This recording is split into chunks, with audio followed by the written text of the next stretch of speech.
Hello from Melbourne. We're 28 floors above Collins Street, and we're here to film a video, have a discussion, because the 2020 Australian Grand Prix has been cancelled.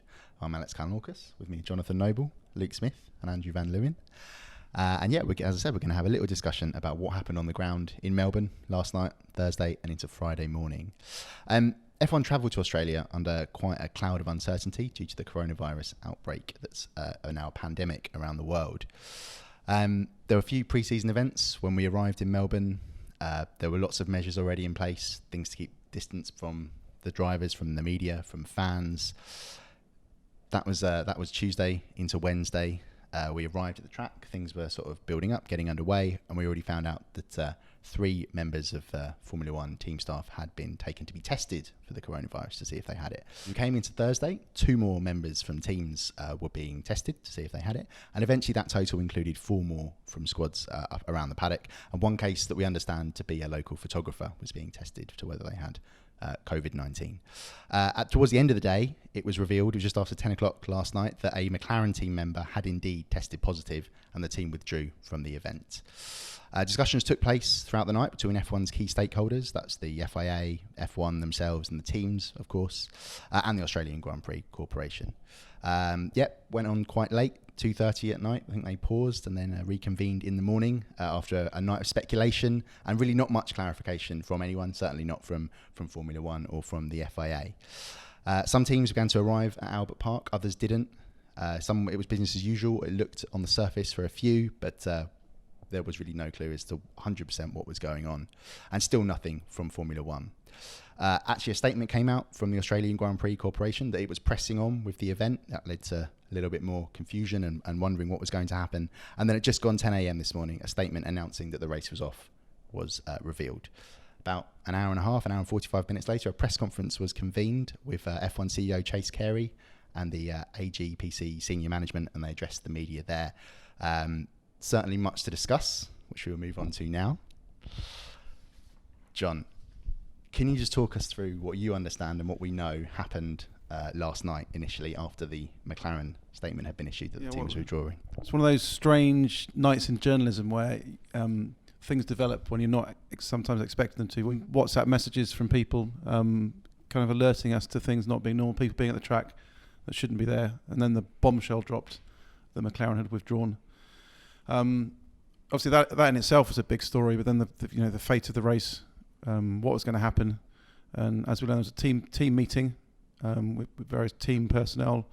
Ross Brawn was parked as Chase Carey was on a plane from Hanoi overnight, so they couldn't contact him, and John Todd joined by telephone, and there's basically discussions about what we should do. There had been an agreement between the teams in the build up to the event that if one team was unable to race because of the coronavirus, they'd all withdraw. But as when the reality bit, and it was only one team member from McLaren, I think there was some teams felt that actually the event should carry on. It was Red Bull, it was AlphaTauri, it was Racing Point, and initially Mercedes wanted to continue. So it's 4 teams on that side, and the Ferrari team, Ferrari, Alfa Romeo, Renault, didn't want to. So it was 4-3, and it looked like it was going to go. But then Toto Wolff took a phone call from Olli Kalnies, the Daimler CEO, who, while not forcing Toto to have a change of heart, just advised him he was a bit concerned about duty of care to employers and what this meant for the image. And Toto changed his mind. So suddenly we had a scenario where there were more teams willing not to race than to race. From the FIA's perspective, they couldn't cancel it by themselves unilaterally at that point. I understand that FIA President Jean Todt, once the situation was becoming a problem from Wednesday and into Thursday, was ready to cancel it. But the FIA haven't got authority to do that. If they pulled the plug on the event, they would get a big legal mess with the Australian Grand Prix Corporation and Formula One. So they're in a situation. So there are only 2 scenarios where they could cancel the event.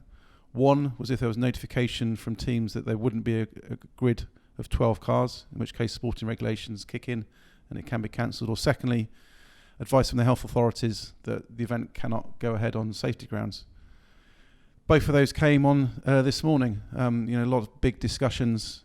Teams notified the FIA by letter that they wanted to withdraw from the event, so it triggered the 12th car, and I think virtually at the same time, the health authorities said spectators would not be allowed in to the event, and that was the kind of moment where I think the game was really up and the event was off. But it wasn't a good image for Formula One. Lack of communication all last night infuriated people, and I think Andrew this morning the issue of the fans. As I walked in, fans were arriving at the gates, and I think it kind of a bit of a heated discussion, wasn't it, about what was going on for them? Yeah, it was. I mean, I came in a little bit after you. I'm lucky enough to actually live within walking distance of a Formula One circuit. So I walked down to gate 10 this morning. I guess the first thing was that this whole time the messaging has been business as usual for the last 2 weeks, where there's been question marks over whether this event went on. And it really went on to the bitter end, because this morning there was a statement from the event saying, no, it's fine. We're going to press on with this, even after the McLaren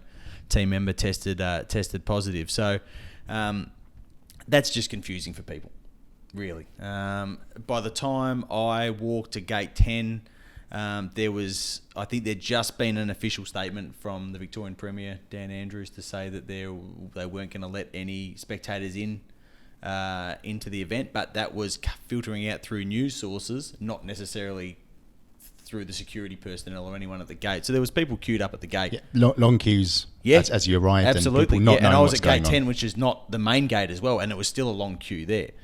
So if the idea was to try and stop people huddling together, it really was completely counterproductive, because there was lots of people there just not knowing what was going on. And I don't know the exact timeline of when people were eventually told that the event was off, but it was a good hour after that. It must have been, because obviously we were all getting text messages and phone calls to say, hey, I don't think this thing's going to go ahead, but the official word wasn't until the 10 o'clock that you mentioned, and it was probably an hour before that I came in. So yeah, I think it was a tough one from the fans, and sort of understandable, because if you're just being told everything's fine, and it's in keeping with the messaging that has been in this country about this pandemic the whole time, don't worry about it, go to the footy, go and do the things that you normally do, because it's okay.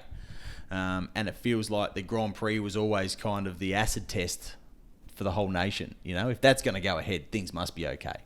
And we've even now seen, since this morning, there's going to be a ban from Monday on public gatherings over 500 people. It feels like the plug's sort of come out of the drain now, and things are going to start moving really quickly in this country in terms of trying to contain what's going on. So yeah, it's been an interesting day. It's been an interesting day, and the messaging has been. There's no doubt that the rollout of information has been structured in a confusing way.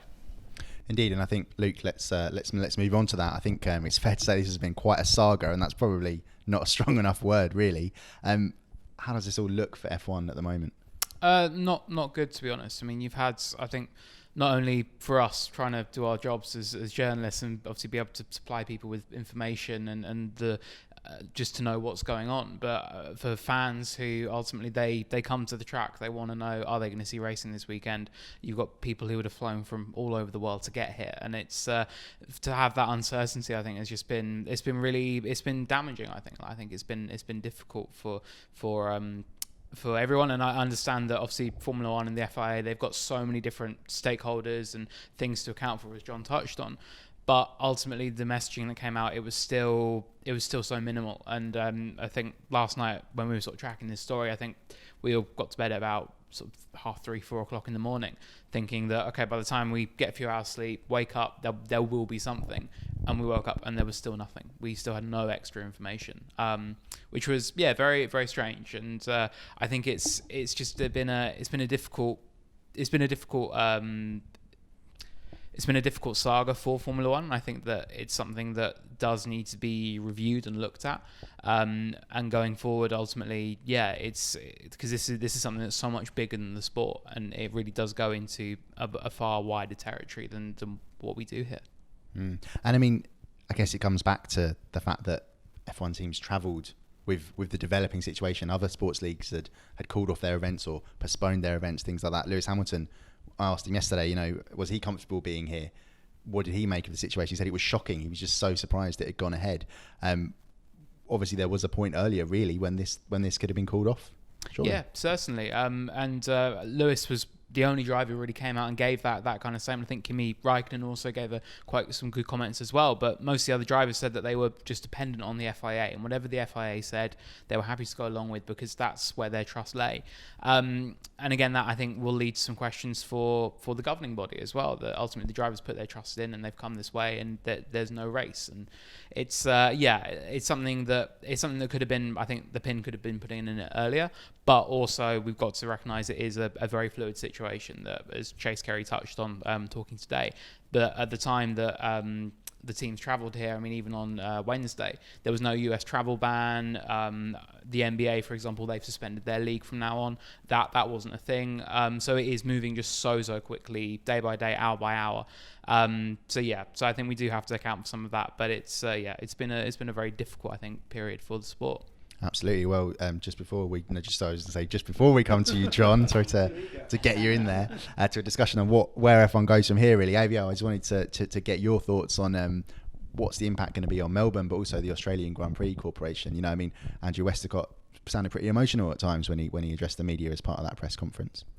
Yeah, I mean, I guess it probably couldn't have worked out worse. If it had been called off last week, it would have been better. But to get halfway through the event and have to call it off is about the worst case scenario, beyond there being a huge outbreak of cases. And there's still time for all sorts of things to happen. I think it's fair to say this definitely isn't over. What have we gleaned from the paddock that could happen for the rest of 2020 for Formula One? I think as we've seen in the Australian situation, things happen behind the scenes that don't necessarily get announced at a certain time.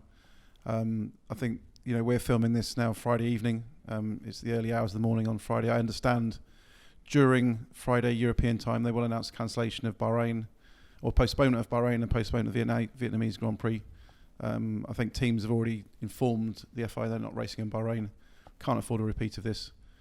But I think the problem is the situation in Europe's escalating so quickly. I think you kind of need to put a pause on the season. So I think we won't have the Dutch Grand Prix in April. We won't have the Spanish Grand Prix in May, as they were scheduled to run. I think Monaco as well will probably get dropped, which gives us a breathing space to potentially start the Formula One season in Baku, which will be incredible. To think that we're leaving here, which should have been the first race of the season, and we're not going to have our first race of the season till the June. I mean, is there any that is an unprecedented delay? Is there any indication, and I appreciate it's very, very early, that races could be added back on at the end of the year? Yeah, I'm speaking to some team people today. There've been discussions about where things go from here. They are still going to try and cram a calendar together. I think one of the ideas being considered is that you scrap the summer break, because there will now be a more lengthy period on. So we start in Baku, and then we try and cram in 18, 19 races in the intervening. I think they won't reinstate Monaco. The race doesn't pay a hosting fee, so it's not a huge financial incentive for F1 to put it back on there. Spanish Grand Prix equally, is facing some tough financial conditions, the owners, so that may well not get added in as well. So, 18, 19 races spread out, maybe some triple headers, maybe pushing the season back into the middle of December. But I think there will be a concerted effort to get this season going. Absolutely. Well, certainly much more news to come, much more to discuss. But, thank you very much for joining us on this video. Thank you, John. Thank you, Luke. Thank you, AVL. As I said, do check out our stories on autosport.com and motorsport.com. We'll be bringing you as much news and analysis and insight as we can. But yeah, very serious situation here in Australia, and we hope things do improve and ease as quickly as they can around the world. But thank you very much, and we shall be back soon.